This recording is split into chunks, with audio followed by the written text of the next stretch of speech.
दो बंदों को क़यामत वाले दिन ना हुक्म होगा चलो दोज़ख में, तुम्हारे अमाल ऐसे हैं जिस पर फैसला जहन्नुम का है। दोनों बंदे हैं, एक ने दौड़ लगा दी दोज़ख की तरफ, दौड़ता जा रहा है तेजी से, और दूसरा ना एक कदम आगे रखता है फिर पलट के पीछे देखता है, फिर एक कदम आगे रखता है, फरिश्ते ले जा रहे हैं, फिर पलट के पीछे देखता है। दोज़ख का दरवाज़ा आ गया, रब करीम की आवाज़ रहमत आई, इन्हें वापस बुलाओ ना। दोनों को वापस बुलाया।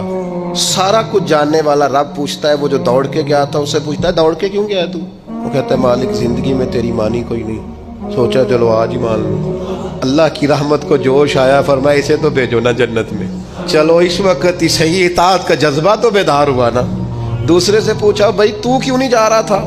वो कहने लगा मालिक मेरी सारी जिंदगी की उम्मीद रही है कि मेरे रब ने माफ़ कर देना, माफ़ी मिल जानी है, करम हो जाना है, फजल ही होना है। ये जो लोग कहते हैं ना जी ओहो कदम आगे रखता हूँ मेरा पीछे जाता है, तो भाई अल्लाह का फैसला, अगर पीछे जाना है तो इस पे खुश हो जा।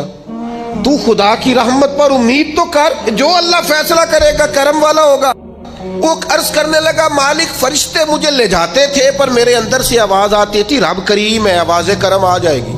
मालिक दोज़ख का दरवाजा आ गया पर मेरी उम्मीद टूटी नहीं, और जब तेरी आवाज़ रहमत आई ना कि आ जा, तो फिर मेरे अंदर से वो अकीदा और तगड़ा हुआ। देखा ना, बुला लिया ना तेरे रब ने, आ गई ना रहमत की आवाज, बुला लिया ना।